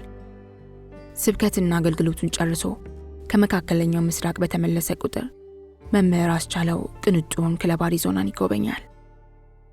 ክለብ አሪዞና የከተማችን ዲታዎች ብቻ ሳይሆን ዝነኞች ያዘወትሩታል። በክለብ አሪዞና ውስጥ መምህር አስቹ ባብሿን ያልቀመሳት ሴት ባትኖርም ሁላችንም ሰብሰብ ብለን ሰው በተሰበሰበበት ሲያገኘን ዘማዊት ሴት ገነትን አትወርስም፣ ንስሐ ግቡ፣ ከዚህ ውጉዙና ቆሻሻ ሕይወት ዛሬውን ውጡ ብሎ የምሰል መንፈሳዊነቱን በአደባባይ ሊያሳየን ይፈልጋል። አስቹ ዩቲዩብ ላይ በተለቀቀ አንድ ስብከቱ እውነተኛ ሕይወት ያለው በሰማይ ቤት ነው ሲል ቢታይም የእሱ ቤት ግን ክለብ አሪዞና እንደሆነ ነው የምናውቀው። በክለብ አሪዞና መኪናና ቆነጃጅትን እንደ ሸሚዝ ሲቀያይር ነው የምናየው። ያማረውንና ያሻውን መጠጥ አስወርዶ በውስኪ ሲራጭ ነው የምናውቀው። መምህራችሁ ወደ ክለብ አሪዞና ሲመጣ ዘውትር እንደሚያደርገው ማንነቱን ለመቀየር ይታትራል። የምታምር ሰማያዊ ስካርፍና ትልቅ መነጽር አድርጎ ነው የሚመጣው። እኛ ሁላችንም የክለብ አሪዞና ሴቶች ለይተን እናውቀዋለን። ከሱ ጋር ሾርት አዘውትራ የምትወጣው ግን ውቢት ናት። አስቹ መጥቷል ስንላት እስቲ ሾርትና ንስሐ ገብቼ ልውጣ ትለናለች። እንስቃለን። ሁልጊዜም ጋብዞን የሚለየን ንግግር ሲችልበት ለጉድ ነው። ሲያወራ አፍ ያስከፍታል። አማርኛው እንዴት ስክትክት እንደሚልለት ግርም ነው የሚለኝ። በከተማው አንድ ጥግ መሬት ገዝቶ የሚያምር ቪላ ያስገነባ እንደሆነ በአንድ አጋጣሚ አጫውቶኛል። ሕይወት በሰማይ ቤት ነው እያለ ምድር ላይ ቪላውን ያጣድፈዋል። መቼስ መምህራችሁ ከጸደቀ እኛም ለመጽደቅ ተስፋለን ማለት ነው። ግን አስቹን በምን አስታወስኩት? የሜርሲ ባል የገዝሽ ተለዋዋጭ ጠባይ ነው መምህር አስቻለውን ያስታወሰኝ። መቼም ይች ፌክ ዓለምና ይህ ሕይወት የማያሳየን ጉድ የለም። ከፍሪጅ በረዶ አውጥቼ የሜርሲን የፊት እብጠቶች ነካካው። ፊቷን እያሻሸውላትም መዛቷን አላቆመችም። ከዚህ በኋላ አብራው እንደማትቀጥል ትምላለች። ነገር ግን ገዝሽ አብራው ካልሆነች በሽጉጥ ግንባሯን ሊያፈርሰው እንደሚችል ትሰጋለች። ሜርሲ እንደምትለው የድሮ ቦይፍሬንዷ ሄኖክ ለገና እንኳን አደረሰሽ የሚል መልእክት ልኮላት ገዝሽ ስልኳን ሲበረበር ይህንኑ ሜሴጅ በማግኘቱ ነበር እንዲህ 100 ንብ የነደፋት እስክትመስል የደበደባት። የፊት እብጠቶቿን በበረዶ እያሻውላት ድንገት በሐሳብ ነጎድኩ። ሜርሲ እያወራችኝ፣ እኔ ግን እንዴት እንደተዋወቁ እንዴት እንደተጋቡ በማሰብ ተጠምጄ ነበር። የሜርሲን በምስል የተደገፈ የህይወት ገጾች እየገለጥኩ ማንበብ ጀመርኩ። ሃይሚና ሚስጥር፣ የሜርሲ ግራ ቀኞች። ሜርሲ፣ ሚስጥርና ሃይሚ የሚተዋወቁት በአንድ የግል ኮሌጅ ውስጥ ሲማሩ ነበር። የማይነጣጠሉ ጓደኛሞች ነበሩ። ሜርሲ ከመሃል፣ ሃይሚና ሚስጥር ግራና ቀኝ ሆነው ነው ሁልጊዜ የሚታዩት። ሲቀመጡም እንደዚያ ሆነው ነው። ሁሉንም ያወቅኳቸው ወሎ ሰፈር ሙና ሺሻ ቤት ውስጥ ነበር። በየትኛው ሰዓታቸው እንደሚማሩ ግራ እስኪገባኝ ድረስ ሶስቱም የሙና መቃሚያ ቋሚ ደንበኞች ነበሩ። በሂደት ከሶስቱም ጋር ነፍስ ለነፍስ ተግባባሁ። ለነገሩ ሙና ቪላ ውስጥ የማይመጣ አይነት ሰው አልነበረም። አርቲስቱ፣ ነጋዴው፣ ፓይለቱ፣ ጋዜጠኛው፣ ባለስልጣኑ፣ ካድሬው፣ ፓስተሩ፣ ደህንነቱ፣ ተቋሚው፣ ምሁሩ፣ የኤንጂኦ ሰራተኛው፣ ዲያስፖራው፣ ኢንቨስተሩ፣ የባንክ ሰራተኛው፣ አርክቴክቱ፣ መሐንዲሱ፣ ኮንትራክተሩ፣ ሴቱ፣ ወንዱ። የጋራ ጨዋታና የሐሳብ ሙግት የሚፈልገው ሰፊው ሳሎን ውስጥ ገብቶ አረቢያን መጅሊሱ ላይ በመቀመጥ ጀማውን ይቀላቀላል። መነጠልንና ብቸኝነትን የመረጠው ፕራይቬት ሰርቪስ ክፍሎቹ ውስጥ በር ዘግቶ ከግል ሐሳቡ ጋር እየተጫወተ ይቅማል። ሺሻውን ያጨሳል። ሙና ከቀናት በፊት ቦታ ሪዘርቭ የሚያስደርጉ በርካታ ቪአይፒ ደንበኞች አሏት። ወንዶቹ በተለያየ ቴክኒክና ብልሃት፣ በዋናነት ሙና፣ ሜርሲና እኔ ላይ ወጥመዳቸውን ይጥላሉ። በሐሳብ ሙግቱና ፍጭቱ ወቅት ሁሉም ተከራካሪ የሙና ፓርላማን አብላጫ ታዳሚ በተለይ ቆነጃጅቱን በንግግሩና በሐሳቡ ለመማረክ ይውተረተራል። በሙግቱ ወቅት ጌቾን ለመጀመሪያ ጊዜ የሚሰማ ታዳሚ ኢህአዲግ የቀናት ዕድሜ እንደቀረ ያስባል። ጌቾ ተርዚናውን ወጥሮ ጌታቸው ምን አለ በሉኝ፣ ኢህአዲግ ይህን ኖር አይሻገርም፣ ህወሓትና ብአዴን መሃል ንፋስ ገብቷል ይላል። ጌቾን ለበርካታ ዓመታት የሚያውቁት የሙና ፓርላማ ታዳሚዎች ግን በሐሳቡ ይሳለቁበታል። በተለይ ብዙ ማውራት የማይወደው ኡመር አስመጮ በአንድ ወቅት ጌቾን የተናገረው ነገር አይረሳኝም። አይ ጌቾ ብረት እኮ ነሽ፣ ህወሓትን በየዕለቱ እየመረቀንሽ ስርዓተ ቀብሯን ስትፈጽሚ ስንት ዘመን ተቆጠረ። ህወሓት ይኸው 10 ምናምን ዓመት እንዳሸችን አለች። አንቺም ይኸው ህወሓትን እንደ ሾላ ፍሬ ከመንበሯ ስታራግፊያት ስንትና ስንት ዓመታችሁ። ጌቾ አንተ ጫቱም ሲጋራውም ተደማምሮ መሞት አይቀርም። ህወሓት ግን የአገዛዝ ክንዷን እያፈረጠመች እንጂ እየከሰመች አላየናት። የህወሓትን ፍጻሜ ከመተንበይ ያንተ ሞት መተንበይ ነው የሚቀለኝ ብሎታል። ከዚች ቀን በኋላ ጌቾና ኡመር ተነጋግረው አያውቁም። ጌቾ ግን አሁንም የሚናገረው የህወሓት ፍጻሜ እንደተቃረበ ነው። ፖለቲካ ማውራት የማይሰለቸው እሱን አየው። ሙና ቤት ሲመጣ ሁል ጊዜ የቆዩ ሚኒሊክ፣ ሳተናው፣ ሰይፈ ነበልባል የሚባሉ ጋዜጦችን በብብቱ ውስጥ ይዞ ነው። ከነሱ ጋዜጦች ትንሽ ያነብና ፖለቲካውን ያንበለብለዋል። ደግሞ ደህንነቶች ሙና ቪላ ውስጥ እንደማይጠፉ እያወቀ ነው እንዲህ ምርር ያለ ፖለቲካ የሚያወራው። እኔን የሚገርመኝ ግን ጫት ቤት ከሚመጣን ለምን ጫካ እንደማይገባ ነው ትል ነበር ሚስጥረ። ሜርሲና ገዝሽም ለመጀመሪያ ጊዜ የተገናኙትና ፍቅራቸውን የጠነሰሱት በዚህ የሙና ፓርላማ ውስጥ ነበር። በቅርበት ለመነጋገር ረዥም ጊዜ ወስዶባቸዋል። ሜርሲ ፊት አትሰጠውም ነበር። ሜርሲ ሃይሚና ሚስጥር ተጣብቀው የተወለዱ ነው የሚመስሉት። በፍጹም አይለያዩም። ሜርሲ በሙና ቪላ የሚሆን በምሽት መዝናኛ ስፍራዎች ለሚለክፏት ወንዶች ልቧን ከፍታ ፊት ለመስጠት የሚስጥርን ይሁንታ በቅድሚያ ማግኘት ይኖርባታል። ሜርሲ፣ ሃይሚና ሚስጥር በአሁን ጊዜ የማያቸውን ሴቶች ባህሪ በደንብ ይወክሉልኛል። መልክ፣ ጭንቅላትና ገንዘብ በአንድ ሴት ላይ አንድ ላይ ስለማይገኙ አሁን ጓደኛሞች የሚሆኑት ሴቶች እርስ በርስ ለመደጋገፍ አንድ ቆንጆ፣ አንድ ሀብታምና አንድ ጎበዝ ሆነው የሚወዳጁ ይመስለኛል። ለምሳሌ ሃይሚን ለመጀመሪያ ጊዜ የሚያያት ወንድ 2 ጊዜ ያማትባል። አንዴ ተደንቆ፣ አንዴ ደግሞ ደንግጦ። መጀመሪያ ከኋላ ሲያያት የወገቧ ቅጥነት፣ የዳሌዋ ስፋት፣ የመቀመጫዋ ትልቅነት ግርምትን ፈጥሮበት ያማትባል። ካፍታ በኋላ ደግሞ የፊቷ ፉንጋነት አስደንግጦት ያማትባል። ይህ እንዳለ ሆኖ ግን ሃይሚ ሳቂታና ተጫዋች ስለሆነች ትንሽ ትልቅ ሳትል ከሁሉም ወንዶች ጋር በፍጥነት ትግባባለች። ቤተሰቦቿም እንደ ሚስጥርና ሜርሲ ድሆች አይመስሉኝም።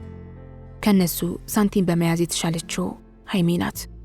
ከ10 ደቂቃ በፊት ያገኛትን ወንድ ረዥም ዓመታት የሚያውቃት እንዲመስለው የማድረጉን ክህሎት ተከናበታለች። ሚስጥረ ቆንጆም መልከጥፎም የማትባል አይነት ሴት ናት። የሚስጥረ ትልቁ ኃይሏ ግን ዕውቀቷና ለህይወት ያላት በሳል አመለካከት ነው። ለሜርሲና ሃይሚ የከበዳቸውን ትምህርት የምታስጠናቸውና አሳይመንት የምትሰራላቸው እሷ ናት። እሷ የምታቀርበውን በማንኛውም ሐሳብ ሜርሲና ሃይሚ ያለማንገራገር ይቀበሉታል። ጋባዣቸውንና የሚያዝናናቸውን ወንድ ሁሉ መርጣ የምታጸድቅላቸው እሷው ናት። ሜርሲ ማንም ባያት ቅጽበት ባድናቆትና በድንጋጤ ክው የሚልላት እንከን የለሽ ውብ ሴት ናት። በሙና ቪላም ሆነ በሚሄዱበት ስፍራ ሁሉ ሜርሲን ለመጥበስ ዘር አዳም ከጥገቧ የማይለዩትን ሃይሚንና ሚስጥርን በድልድይነት ለመጠቀም ይገደዳል። ነዳጅ ለአረቦች የሀብትና የቅንጦት ምንጭ የሆነውን ያህል የሜርሲ ምትሃታዊ ውበትም ለሚስጥርና ለሃይሚ ጋባዥን በየሄዱበት የሚያሰልፍ ሲሳይ ሆኗል። ወንዱ የሜርሲን ትኩረት ለማግኘት ሲል ሶስቱንም ያለ ስስትና ያለ መታከት ይጋብዛል። በወንዶቹ በኩል ሜርሲን ለማግኘት በየዕለቱ የነበረው ፍልሚያና ትንቅንቅ እየበረታ እንጂ እየቀነሰ የሚሄድ አልነበረም። ብልሃና ባለብሩህ አእምሮዋ ሚስጥረ በረቀቀ መንገድ የዘየደችው ቀመር ሰርቶላታል። ጋባዦቻቸው በጥቂት ሰዓታት ውስጥ ለሶስቱም ሺዎችን ያለምንም ስስት እንዲያፈሱ ሆነዋል። ሜርሲ በሰልፍ ለሚጋደሉባት ጋባዥ ወንዶች የፍቅርና የወሲብ ጥያቄ እሺም እምቢም ሳትል የምትቆይበትን የሚስጥር ቁልፍ የለገሰቻትም ሚስጥረ ናት። ወንዱ ሜርሲን የማግኘት የተስፋ ጭላንጭሉ ሳይከስም ልቡ ተንጠልጥሎ ብሩን ይረጫል። ሚስጥርና ሃይሚ ለሁለተኛ ጊዜ ለጋበዛቸው ወንድ ሁሉ የሜርሲ ልብ ወደሱ እየጋለ እንደሆነ በረቀቀ የትወና ጥበብ ፍንጭ በመስጠት ኢንቨስትመንቱን በጥፍ እንዲያሳድግ በሾርኔ ይጠቁሙታል። የሜርሲን ቆዳ ለማካበድና ፍልሚያው የዋዛ እንዳልሆነ ለማሳየት ሶስቱም ጋባዣቸውን ውድ ቤቶች በመውሰድ ቄንጠኛ የፀጉር አፈሻሽን፣ ማኒኪዮር፣ ፔዲኪዮር፣ ሳውና ባዝ፣ ስቲም ባዝ፣ ሞሮኮ ባዝ የሶስቱ ተዘወታሪ የህይወት ዘቤዎች ነበሩ።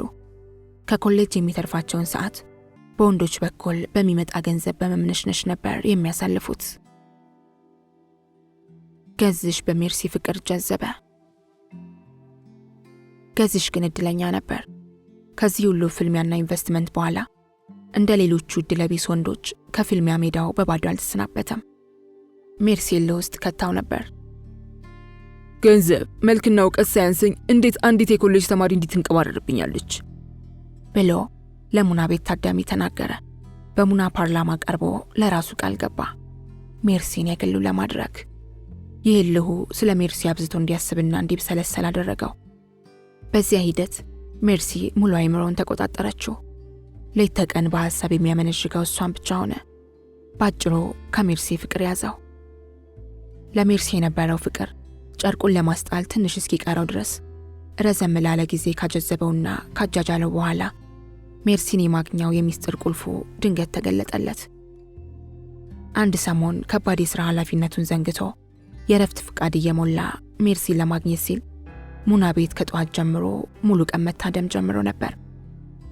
ቀልብ የሚሰውር የሥራ ኃላፊነት ያለበት ሰው ሙና ቪላ ውስጥ ተወዝፎ ማየት አስገራሚ ነበር።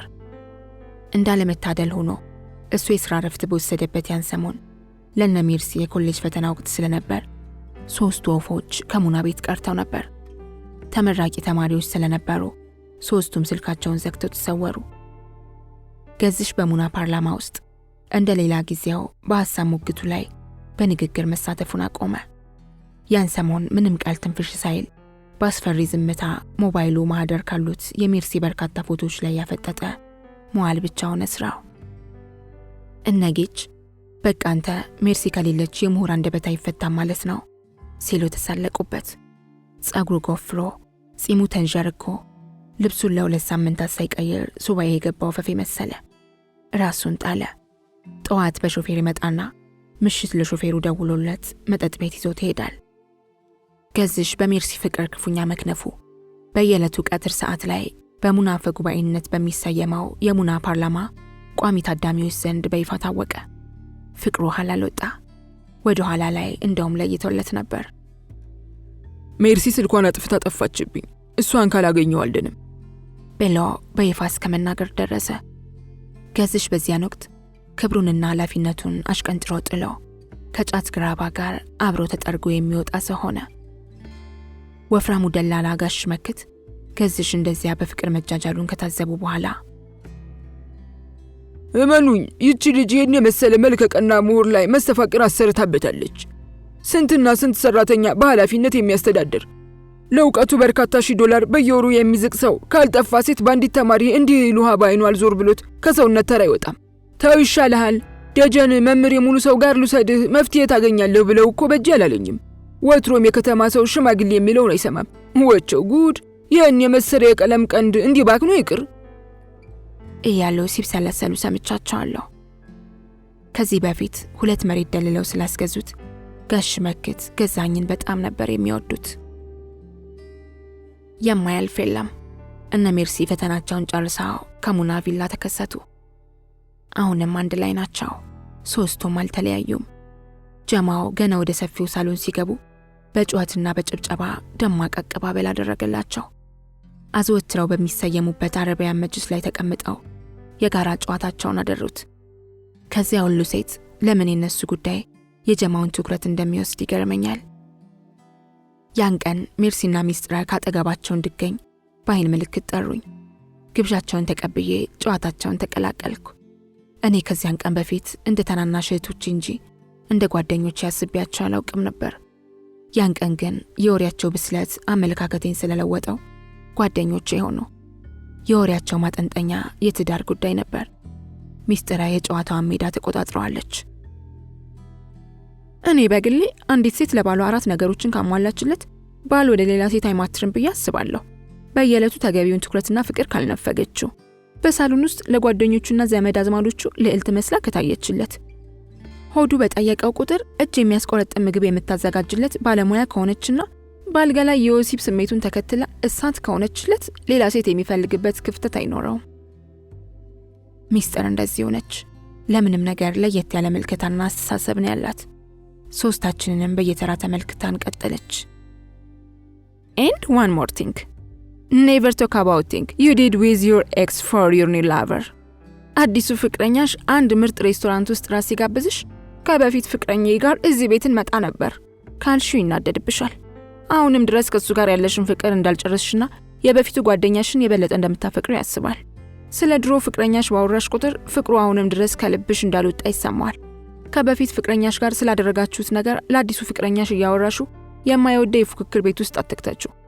በፍጥነት ከልቡ ይፍቅሻል። አይስዌር እንደ ወንዶች ቅናታም ፍጥረት የለም። የነ ሚስጥራ ወሬ በብዛት ስለ ወንዶች ባህሪ ነበር። ሜርሲና ሃይሚ ሚስጥራ የምትላቸውን በሙሉ ልብ ይቀበላለሁ። በጣም አዋቂና ፍጹም አድርገው ነው የሚስሏት። የኋላ ኋላ ብቻ ገዝሽ ሜርሲን ሲያገኝ ወደ ቀልቡ ተመለሰ። ሜርሲ ከሃይሚና ከሚስጥረ ጋር በጠፉበት ወቅት በገዝሽ ሕይወት ላይ ስለተከሰተው ነገር ሁሉ ከሙና ቪላ ታዳሚዎች የተለያየ ሪፖርት ደረሳት። ወደ ቀድሞ መገባበዙና መዝናናቱ ለመመለስ ሲያስቡ ገዝሽ ሌላ መላ ዘይዶ በትኩሱ ወጥመዱን ዘረጋ። መማር ለዚህ ነው የሚጠቅመው። የገዝሽ ወጥመድ የሚያፈናፍን አልነበረም። ምንም ጥያቄ የለውም። የዘየደው ዘዴ ድብና አድርጎ ሰርቶለታል። ከፋፍለ ጊዜ የሚባል ዘዴን ነበር የተጠቀመው። እንግሊዞች የአፍሪካ ሀገሮችን በቅኝ ሲገዙ ተጠቅመውበት ውጤት እንዳመጣላቸው በመረዳቱ ነበር ይህን ዘዴ ተጠቀመው። ገዝሽ ሃይሚን ለብቻ ለይቶ ለሷ ብቻ የተለየ እንክብካቤ ማድረግ ጀመረ። ከሙና ቤት ቀረ። ከዚያ ይልቅ ገንዘቡንና እውቀቱን ለሃይሚ ፈሰስ አደረገ። ለሃይሚ አብዝቶ መደወልና ሃይሚን ከሁለቱ የነጠለ ማግኘት ጀመረ። ሃይሚን ትምህርቷን ስትጨርስ ውጤቷን ምንም ይሁን ምን እሱ የሚሰራበት ኤንጂኦ ውስጥ ከፍተኛ ተከፋይ የሚያደርጋትን ቦታ እንደሚሰጣት ቃል ገባላት። ሃይሚ ተስፋው ብቻ ልቧን አቀለጣት። ዊኬንድ ላይ አዋሳ ይዟት ሲሄድ ደግሞ ጉድ ተባለ። እንዴት ያችን መልከ ጥፉ ይዞ አዋሳ ይሄዳል? አይደብረውም እንዴ በእናታችሁ? በቃ ወንድ ልጅ መቀመጫ ካየ እውር ነው የሚሆነው ማለት ነው ምናምን ተባለ። ሜርሲ የጠፋሽ ጊዜ ገዝሽ በፍቅርሽ አብዶ ነበር የሚለውና በተደጋጋሚ የሰማችው ታሪክ የፈጠራ ታሪክ እስኪመስላት ድረስ ገዛኸኝን መጠራጠር ጀመረች። እኔ ያለው እንዴት ከዚያች ፉንጋ ጋር በፍቅር ይከንፋል በሚልልህ ውስጡን በቅናት መንጨርጨር ጀመረች። ሃይሚ በበኩሏ ገዝሽ ስለገዛላት ልብስ፣ ስለተዝናኑባቸው ክለቦች፣ በስጦታ ስላበረከተላት ሽቶ ለሜርሲ በነገረቻት ቁጥር እለዋ ጨመረ። ሳታስበው ሃይሚን አምርራ ጠላቻት። በሷ ስም በገዝሽ ለወራት ስትጋበዝ የኖረችው ሃይሚ የገዛ ጓደኛዋን በፍቅር ልትጠቀልልባት መውተርተሯ እረፍት ነሳት። በተራዋ ስለ ገዛኸኝ መብሰልሰል ጀመረች። እሱን ለመበቀልና የመከዳትን ልዋን ለመወጣት አቀደች። ሞባይሉ ላይ ስትደውል አያነሳም። የጽሑፍ መልእክት ስትልክለት አይመልስም። ሁለመናው እንቆቅልሽ ሆነባት። ስለ እሱ አብዝታ ማሰብ ጀመረች። በዚህ መሃል ፍቅር በልቧ ውስጥ ቤቱን ሰራ። ይህ ከሆነ ከመንፈቅ በኋላ ከዕለታት ባንዱ ከሰዓት የሙና ፓርላማ ታዳሚ በአማረ የኮባ ቅጠል ዲዛይን የተሰራ የሰርግ ጥሪ ካርድ ደረሰው። ሙሽራው ገዛኸኝ ኪዳኔ ሲሆን ሙሽሪት ደግሞ ምህረት አስቻለው መሆናቸውን ከጥሪ ካርዱ ላይ ስናነብ በመገረም ጮኸን። ከአረቢያን መጅሊሱ ተነስቶ ለደቂቃዎች በደስታ ያጨበጨበም ነበር። ጋሽ መክት እንደ ሴት እልል ብለው የሙናን ፓርላማ በጠበጡት። ገዝሽ ለትዳር የቸኮለበት ምክንያት ግን አልተዋጣለኝም ነበር። በኋላ ስሰማ እናቱ ብቸኛ ልጃቸው እንደመሆኑ እንደ ሌሎች የሰፈሩ እናቶች ትዳር መስርቶ ወግ ማረግ እንዲያሳያቸው አጥብቀው ይፈልጉ ነበር። ይህ የእናቱ ምኞት ለሜርሲ ከነበረው እልህ ላይ የተመሰረተ ፍቅር ጋር ተዳምሮ አይምሮውን ሰንጎ ይዞት ስለነበር ገዝሽ ማቄን ጨርቄን ሳይል የሰርጉን ቀን አጣደፈው። ቅናት ያጀበው ሰርጋቸው። የሜርሲና የገዝሽ ሰርግ በሕይወቴ ከታደምኳቸውና ውድ ወጪ ከወጣባቸው ሰርጎች አንዱ ነበር። ምናልባትም ከዝናሽና ሱዳናዊ ሰርግ ቀጥሎ ትልቁ ይመስለኛል። በየጠረጴዛው ሙሉ ጠርሙስ ውስኪ ነበር። በሁለቱም ወገን ከ500 በላይ ዘመድ አዝማድ ተገኝቷል። ከሙና ፓርላማ አባላት አንድም የቀረ አልነበረም። ጋሽ መክት ያን የሚያብረቀርቅ ሱፋቸውን ለብሰው ብሉልኝ ጠጡልኝ ሲሉ ነበር። ገዝሽን እንደ ልጃቸው ነበር የሚያዩት። ከ50 በላይ የምግብ አይነቶች በዝነኛ ሼፎች ተዘጋጅተዋል። ገዝሽ ዘር ሀብታምና ወዳጀ ብዙ ስለሆነ አብዛኞቹ እንግዶቹ በቅንጡ የዘመኑ መኪኖች ነበር ሰርጉ ላይ የተገኙለት። አስፈላጊዎቹ የቡራኬ ስርዓቶች በቅደም ተከተል ከተከናወኑ በኋላ መብላትና መጠጣት ጀመርን። ድምፃውያኑ በባንድ ታጅበው የሰርግ ዘፈኖችን እያዜሙ ታዳሚውን ዘና እንዲል ያደርጉ ነበር። እጅግ የተዋቡትና የደመቁት ሙሽራና ሙሽሪት ከፍ ባለ ወንበር ላይ ተቀምጠው እየተጨዋወቱ የእንግዶቻቸውን ሁኔታ በስርቆሽ ይከታተላሉ። ከጥቂት ሰዓታት በኋላ አብዛኛው የሰርጉ ታዳሚ የሞቅታ ስሜት ውስጥ ገብቶ የሰርግ ዘፋኙን ከቦ በስክስታ መናጥ ጀመረ። በስተግራ የኬክ ቆረሳ ፕሮግራሙ ተካሄደ። ሙሽራና ሙሽሪት እጃቸውን አጠላልፈው ኬክ ተጎራረሱ። ድንገት አሻግሬ ወሬ ስቃርም ያልጠበቅኩትን ሰው ተመለከትኩ። ይህን ሰው እዚህ ድግስ ላይ ማን ጠራው? ማንም ካልጠራው በምን አውቆ መጣ? እንዴት በቀድሞ ፍቅረኛው ሰርግ ላይ ተገኘ? መቼም ሜርሲ ካላበደች በስተቀር ሰርጓን እንዲታደም ሄኒን በእንግድነት አትጋብዘውም። ሄኖክ ጥቁር ሰማያዊ ሙሉ ልብስ ቀይ ቀለም ጣል ጣል ካደረገበት ክራቫቱ ጋር ለብሶ ሙሽራና ሙሽሪትን በቅናት በየተራ ይገረምማል። ሄኒ የሜርሲን ክብረ ንጽህና የወሰደ፣ ሜርሲን የፍቅር ሀሁ ያስቆጠረ የመጀመሪያ የኮሌጅ ፍቅረኛዋ ነበር። እሱን የማያውቅ የሙና ፓርላማ አባል ያለ አይመስለኝም። በምን አስማት እዚህ የሰርግ ድግስ ላይ እንደተገኘ ለኔ እስካሁንም ያልተፈታ እንቆቅልሽ ነው። በአንድ እጁ የውስኪ ጠርሙስ አንገት አንቆ ይዟል። ከብዙሃኑ ተነጥሎ ለብቻው ቆሟል። አይኖቹ ቀልተዋል። ውስኪውን ፋታ ሳይሰጠው ቶሎ ቶሎ በጉሮሮ ያንቆረቁረዋል። የኬክ ቆረሳና መጎራረስ ፕሮግራሙ እንዳበቃ ሙሽሮቹ ከሚዜዎቻቸው ጋር በባህል የሰርግ ዘፈኖች ጥንድ ጥንድ ሆነው መወዛወዝ ጀመሩ። ከሁኔታቸው ሙሽሮቹና ሚዜዎቹ ከፍ ያለ ሞቅታ ላይ ያሉ ይመስላል። ካፍታ በኋላ ገዝሽ ከሜርሲ ተነጥሎ እጅግ ረጅምና ቆንጆ ከሆነችው ቀዳሚ ሚዜ ጋር ተቆላልፎ መደነስ ጀመረ። በእርግጥ ከሚዜዋ ጋር ቁመናቸው ልክክ ስለሚል በዳንስ የበለጠ ተጣጥመው ነበር። ሙሽሪት ይህ ሁኔታ ምንም አላስደስታትም። እንደ ጅል በቆመችበት ሐውልት ሆና ታጨበጭባለች። ይህ ሙዚቃ ሲያልቅ ባሌ ወደ እኔ ይመለሳል ብላ ተስፋ ያደረገች ይመስላል። ባሏ ግን ከሚዜዋ ጋር እንደተጣበቀ ቀረ። ነገሩን ያስተዋልን ታዳሚዎች መደናገጥ ጀመርን። እኔ በበኩሌ እንኳንም ሚዜዋ አልሆንኩ ነው ያልኩት። በገዝሽ ድርጊት እርድብን ያለችው ሜርሲ ፊቷን እንደ ሐምሌ ደመና ጨፍግጋ ስትዞር ሄኖክን በቅርብ ርቀት ተመለከተችው። የሆነ መቆጣጠር ያልቻለችው ተአምራዊ ኃይል ወደ ሄኖክ ሲገፋት ይታወቃታል።